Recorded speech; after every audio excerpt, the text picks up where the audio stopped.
नमस्कार। मैं दयाशंकर मिश्र लोकतंत्र, संविधान और नागरिक चेतना पर विमर्श में आज आपका एक बार फिर स्वागत है। आपने खबर सुनी होगी, सरकार ऑपरेशन सिंदूर का प्रचार करने के लिए, ऑपरेशन सिंदूर का महत्व समझाने के लिए दुनिया के 30 से अधिक देशों में एक सर्वदलीय प्रतिनिधिमंडल भेज रही है। इसमें अलग अलग पार्टियों के सदस्य आमंत्रित किए गए हैं, शामिल किए गए हैं। जब आप बाहर से इस खबर को सुनते हैं, पहली बार आप इस खबर को सुनते हैं, तो आपको लगता है यह एक अच्छा काम है। लेकिन जब आप 11 वर्षों से मोदी सरकार के कार्यकाल को देखते हैं, सुनते हैं, उसके कदमों की विवेचना करते हैं, तो आप समझ पाएंगे कि यह विपक्ष के लिए एक चक्रव्यूह है। जी हाँ, ठीक वैसा ही चक्रव्यूह जैसा नोटबंदी थी, जैसे धारा 370 थी। इन विषयों पर शुरू में आपने देखा होगा विपक्ष में कितनी हिचकिचाहट थी। अरविंद केजरीवाल जो लगातार मोदी की आपको आलोचना करते हुए नजर आते हैं, जब धारा 370 की घोषणा हुई थी कि धारा 370 को कश्मीर से हटाया जा रहा है, अरविंद केजरीवाल उसका स्वागत कर रहे थे। दूसरी पार्टियों को समझ में नहीं आ रहा था कि किस तरह से रिएक्ट करें। यही हाल नोटबंदी का था। इन सब से राजनीतिक रूप से माइलेज किसने लिया, यह बताने की जरूरत नहीं। इस सर्वदलीय प्रतिनिधिमंडल में किस किस पार्टी के लोग हैं, किस किस के नाम हैं, यह सब आपके सामने आ चुका है। देश की सबसे बड़ी पार्टी कांग्रेस ने जिन 4 सांसदों के नाम दिए थे, उसके अतिरिक्त कांग्रेस संसदीय दल से सरकार नेता चुनने का काम कर रही है। कितनी हैरत की बात है, लोकतंत्र में कैसा पड़ाव आ गया है कि पहले पार्टियों से नाम मांगे जाते हैं, पार्टियां नाम देती हैं, कहा जाता है कि सब मतभेद बुलाकर देश हित में हमको इकट्ठा होना है, और जब पार्टियां अपने अपने नाम तैयार कर रही हैं, दे रही हैं, तो अचानक से सरकार की ओर से शशि थरूर का नाम सामने आता है। उनका नाम ही सामने नहीं आता, उनको एक प्रतिनिधि मंडल का नेता बना दिया जाता है। यानी वह एक प्रतिनिधि मंडल जो अमेरिका जाएगा, उस दल का नेतृत्व करेंगे। आपको यह बात समझनी चाहिए कि एक सरकार और एक पार्टी के रूप में जिन नेताओं के खिलाफ अब तक सबसे ज्यादा दुष्प्रचार किया गया, उसमें शशि थरूर रहे हैं। लेकिन पिछले कुछ समय से शशि थरूर के बयान, प्रधानमंत्री को लेकर कहे जा रही उनकी बातें कांग्रेस की पार्टी लाइन से दूर जाती हुई दिख रही हैं। क्या इस प्रतिनिधिमंडल में शशि थरूर के होने का कोई दूसरा मतलब भी है? इसके लिए हमें समय की प्रतीक्षा करनी होगी। लेकिन कम से कम अभी इतना तो कहा ही जा सकता है कि जो कुछ सामने दिख रहा है वह इतना साफ नहीं है। इस प्रतिनिधिमंडल में इसी तरह का प्रयास टीएमसी पर एक प्रकार से हमला करके किया गया, जब टीएमसी सांसद यूसुफ पठान का नाम सरकार की ओर से घोषित कर दिया गया। ममता बनर्जी के इस फैसले की तारीफ करनी चाहिए कि उन्होंने यूसुफ पठान को इस प्रतिनिधिमंडल में भेजने से इनकार कर दिया, और उन्होंने इसे लोकतंत्र पर हमला बताते हुए कहा कि वह प्रतिनिधिमंडल में अपने सदस्य को भेजने से इनकार नहीं कर रही हैं, उसका बहिष्कार नहीं कर रही हैं, लेकिन यह लोकतंत्र की परंपरा के विपरीत है। आप समझ रहे हैं कि एक चुनी हुई सरकार है, पार्टियों के अपने अपने सांसद हैं, लेकिन यह कैसा लोकतंत्र है कि सरकार उन पार्टियों के भीतर झांक कर देखती है और अपनी पसंद के चेहरों को जिनका वह इस्तेमाल कर सकती है, सामने ले आती है।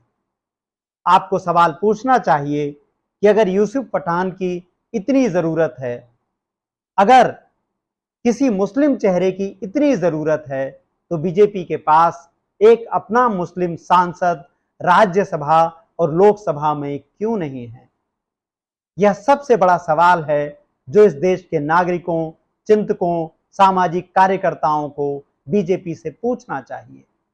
आज बीजेपी अलग अलग पार्टियों से मुस्लिम चेहरे चुन रही है। जैसे उन्होंने आईआईएम के असुद्दीन ओवैसी को चुना, जैसे वह इस प्रतिनिधि मंडल में कांग्रेस की ओर से सैयद नसीर हुसैन को लेकर के जाएंगे, या दूसरी पार्टियों से वह मुस्लिम चेहरों को चुन रहे हैं। और इन सब के बीच भी जब उनकी खोजबीन पूरी नहीं हो पा रही, तो वह एमजे अकबर को लेकर आए हैं। वही एमजे अकबर जो मोदी सरकार के पहले कार्यकाल में सरकार का हिस्सा थे, लेकिन मी टू अभियान के दौरान उन पर यौन उत्पीड़न के आरोप लगे और उसके बाद उनको इस्तीफा देना पड़ा। आखिर आज क्या जरूरत है कि एमजे अकबर जैसे सरकार से बाहर किए गए व्यक्ति को इस प्रतिनिधि मंडल में शामिल किया जा रहा है? क्योंकि जिन देशों की यात्राएं करनी हैं इन प्रतिनिधि मंडलों को, उनमें ऐसे देश भी शामिल हैं जो मुस्लिम बहुल हैं। इसमें अरब के देश भी शामिल हैं। जब इन देशों में आप यात्राएं करेंगे तो आपको उन सवालों के जवाब देने पड़ेंगे कि आपके इस प्रतिनिधि मंडल में मुस्लिम चेहरे क्यों नहीं है। यह भी संभव है कि सरकार प्रतिनिधि मंडल में विपक्ष को शामिल ही ना करती अगर उसे मुस्लिम चेहरों की जरूरत ना हो। तो क्या विपक्ष मोदी सरकार के चक्रव्यूह में फंस रहा है, या विपक्ष युद्ध के एक ऐसे उन्माद में ठीक से अपनी बात रखने का साहस नहीं कर पा रहा है? युद्ध का उन्माद बहुत कठिन स्थिति है जब सबको यही लगता है कि युद्ध बेहद जरूरी है। आपने हमारे सोशल मीडिया अकाउंट पर देखा होगा, हमने लगातार शांति की बात कही, युद्ध के विरुद्ध होने की बात कही है। बार बार मैंने अपने सोशल मीडिया अकाउंट ट्विटर यानी एक्स पर जाकर इस बात को लिखा है कि हमें शांति के लिए खड़े होना है। लेकिन ऐसा लग रहा है कि इस वक्त देश में शांति की राह पर चलने वाले लोगों की भारी कमी है। हर कोई युद्ध के उन्माद में जैसे अपने आप को शामिल दिखाना चाहता है। तो क्या विपक्ष मोदी सरकार के इस दांव से सहमा हुआ है? अब तक के सरकार को देखने के अनुभव के आधार पर यही कहा जा सकता है कि विपक्ष को राहुल गांधी की स्पष्टता की जरूरत है। इस वक्त विपक्ष में राहुल गांधी एकमात्र ऐसे नेता हैं जो सांप्रदायिकता, संघ को लेकर एकदम स्पष्ट हैं। आप मोदी सरकार की नीतियों का आलोचना एक पार्टी के तौर पर उनका सामना तब तक नहीं कर सकते जब तक आप स्पष्ट ना हो। आपको पता होना चाहिए कि यह सरकार किस एजेंडे को आगे बढ़ा रही है। यह सरकार कर्नल सोफिया कुरैशी पर आपराधिक टिप्पणी करने वाले मंत्री का बचाव कर रही है। यह सरकार अशोका यूनिवर्सिटी के प्रोफेसर अली खान को जेल में डाल देती है। प्रोफेसर अली खान फेसबुक पर एक पोस्ट लिखते हैं ऑपरेशन सिंदूर के बारे में। उस पोस्ट को बिना पढ़े ही हरियाणा महिला राज्य आयोग की चेयरपर्सन उनके खिलाफ एफआईआर दर्ज करने का कथित तौर पर निर्देश दे देती हैं और हरियाणा पुलिस उस निर्देश का पालन कर देती है। प्रोफेसर अली खान को उठाकर हिरासत में ले लिया जाता है। एक मंत्री जो सबके सामने भाषण दे रहा है, उसकी गिरफ्तारी पर रोक लगी हुई है और प्रोफेसर अली खान जिनके बारे में दुनिया के अलग अलग देशों से संदेश आ रहे हैं, पूरे भारत में जिनको जानने वाले लोग हैं, एक एकेडमिशियन के तौर पर उनका नाम स्थापित है, ऐसे शिक्षक को, ऐसे प्रोफेसर को आप जेल में डाल देते हैं। गोदी मीडिया उनके बारे में लगातार दुष्प्रचार करता है, सरकार की ओर से एक शब्द नहीं कहा जाता। विक्रम मिस्री के बारे में हम अपने कार्यक्रमों में पहले भी बात कर चुके हैं।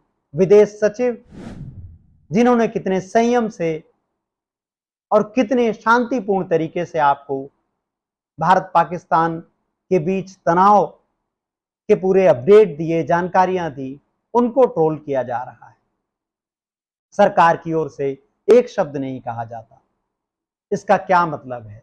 इसका मतलब है देश में नफरत की राजनीति हो, सरकार चुप्पी साधे रहे और विदेशों में विपक्ष के नेताओं को ढाल बनाकर भेजा जा रहा है।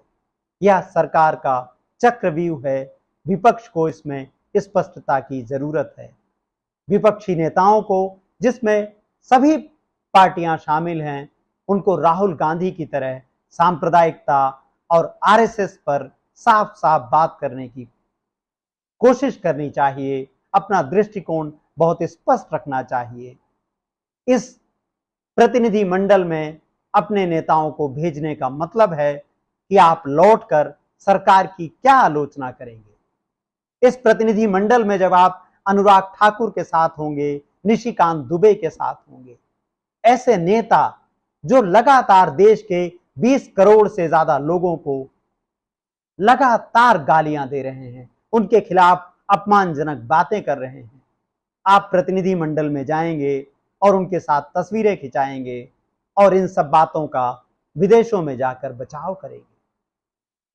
विपक्ष को इस प्रतिनिधि मंडल का हिस्सा नहीं होना चाहिए।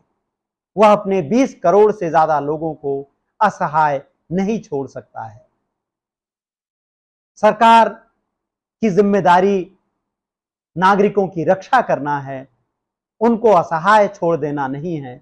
और अगर सरकार अपनी जिम्मेदारी ठीक से नहीं निभा पा रही है तो विपक्ष को जनता के साथ खड़े होना चाहिए, सरकार के साथ नहीं। लोकतंत्र, संविधान और नागरिक चेतना पर आज इतना ही।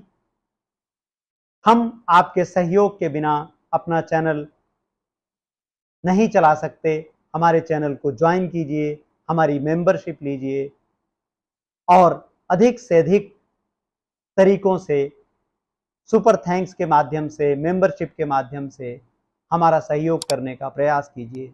नमस्कार।